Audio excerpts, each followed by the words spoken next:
Now, there are a number of different ways to go about potty training, but once we understand the behavior behind it, it becomes tremendously easier to achieve the desired outcome. Dogs are not humans. And what that means is that any sort of behavior they may exhibit, regardless of how unseemly or inappropriate or even dangerous it may seem to our world, it's completely natural to them. So we can't really get upset and offer consequences or punishments to something that is completely natural to them. As I've said in previous videos, and I'll say a million times over again, the key to any sort of behavior modification, including potty training, is that we correct, we redirect, and we praise. Now, when it comes to dogs, we want to keep in mind that left to their own devices, they are den-dwelling animals. And not just the domesticated dog, but also all of their canine cousins, be it the Basenji or the dingo or even the wolf. Left to their own devices, they are going to find a den or a hole or a nook, and that's where they're going to go to in order to sleep, in order to eat, in order to raise their families and their puppies. Now, what that means is that any dog in this scenario, their primary objective is going to be to protect themselves and their puppies from predators. A big part of how they do that is to get rid of any extreme smells, be it urine or feces, to the point where you may even see the mother eating the feces in order to remove it.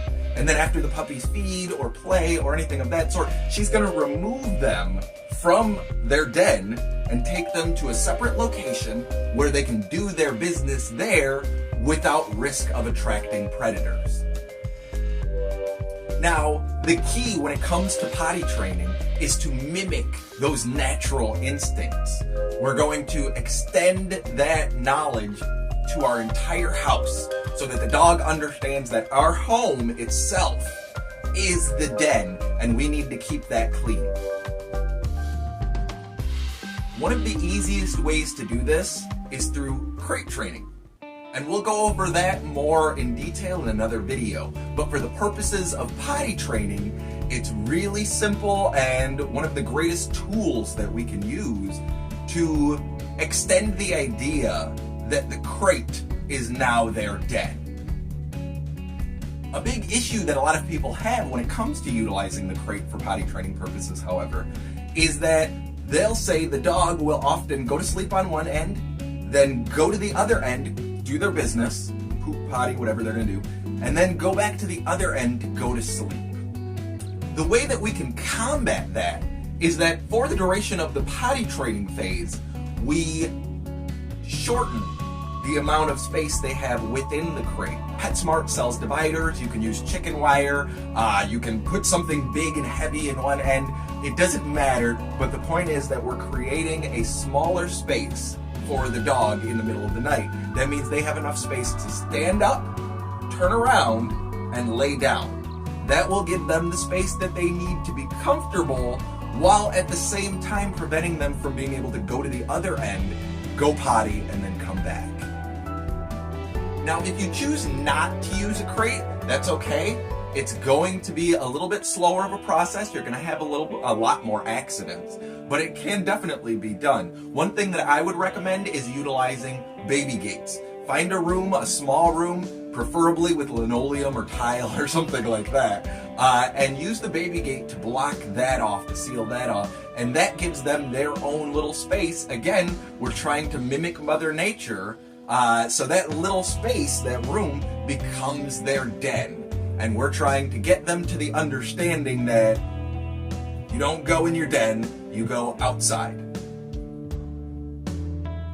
Regardless of which method you use, the mechanics of the training remains the same, which is to say, we're giving them a small area, and over time, we're going to extend that area little by little to include the entire house. Again, dogs being den-dwelling animals, their natural instincts tell them they don't want to potty on themselves. So we want to remove the opportunity for them to go somewhere else, go potty and come back.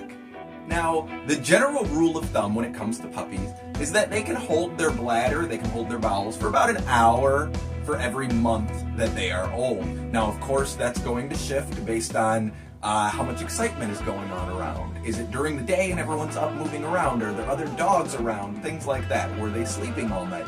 So that's going to be adjusted, but that's the general rule of thumb, and it's important to remember that because that's how we're going to base our schedule. Scheduling is the number one most important thing when it comes to potty training. Now, it's important to remember here that dogs learn by association. So if you do the exact same thing every single day, every single time in the exact same way, they're not going to start wondering what other things they can do, what other ways they can accomplish this goal. They're going to stick to the established routine that's already been in place. So when it comes to potty training, the name of the game is going to be prevention and association. We want to prevent the amount of times that they even see it as an option to go inside of the house. And then we also want to make that association in their mind that potty is outside.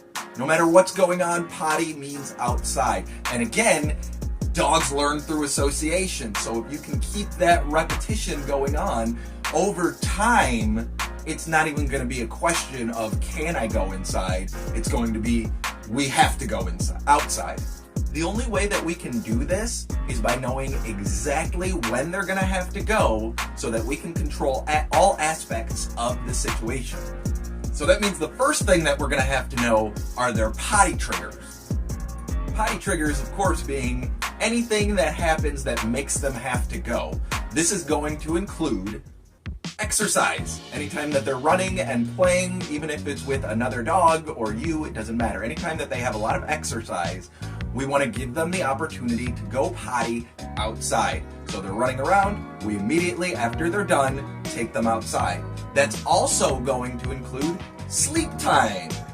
That means if they're asleep and they wake up, and we're not talking about 5-minute nap, but if they're sleeping overnight, as soon as they wake up, we want to take them outside to go potty. I know that a lot of people free feed their dogs. They just leave the food out there and they can come and go as they choose, and that's great. But do keep in mind that if you're having potty training issues, that's going to make it exponentially difficult. And that's because, again, we want to know exactly when they're going to have to go potty, exactly when they're going to have to poop or pee. And we do that by feeding them on a set schedule. So that as soon as they finish eating, we go outside, we give you your opportunity to go potty. Including watering them on a set schedule. That's going to be a big one because when it comes to potty training, oftentimes we have more difficulty when it comes to pee than when it comes to poop. So we want to give them that water when they're eating or at certain designated times so that we know that as soon as they finish drinking, we go outside. You also want to give them a bedtime as far as water goes. For me, it's about 7, 8 o'clock at night.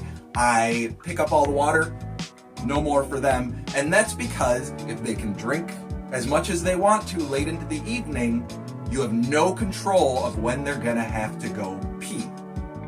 So to recap, when it comes to potty training, our goal is to mimic the natural den-dwelling instincts that come within our dogs. And that means that we want to start with a small area that can be a crate or utilizing baby gates. But keep in mind that if we're utilizing baby gates, we're giving them a lot more room, ergo, we're going to have a lot more accidents. The second thing to keep in mind is that dogs learn through prevention and association. So the name of the game is to not give them the opportunity to go potty inside and to get them used to the idea, to the routine of only ever going outside. It's not even an option in their mind to go inside. And then the most important aspect of potty training, schedule. We want to know exactly when they're going to have to go so that we can control that situation completely. We can take them outside or to their designated potty area and let them go whenever their potty triggers pop up. Now, I know that potty training can be immensely frustrating to everyone. And a lot of people, even if they're following these guidelines, they're going to start to ask, well, how long do I have to keep this up? How do I know when my dog is starting to get it? Or the dog may still be having accidents every now and then, and so that's adding to their frustration. What we want to keep in mind is that dog training is a marathon, not a sprint. So just keep going through those motions, regardless of how arduous or frustrating they may seem. And what you'll find is that over time, the dog will start to let you know that they're getting it. They'll start giving you little signals. They'll be spinning around in circles when they have to go potty. Maybe they'll go to the door and start whining. Somehow, they're going to let you know that they're starting to get it. And once that happens, it's important that at this point, we don't just assume that they're potty trained. It's at this point that we start broadening their den.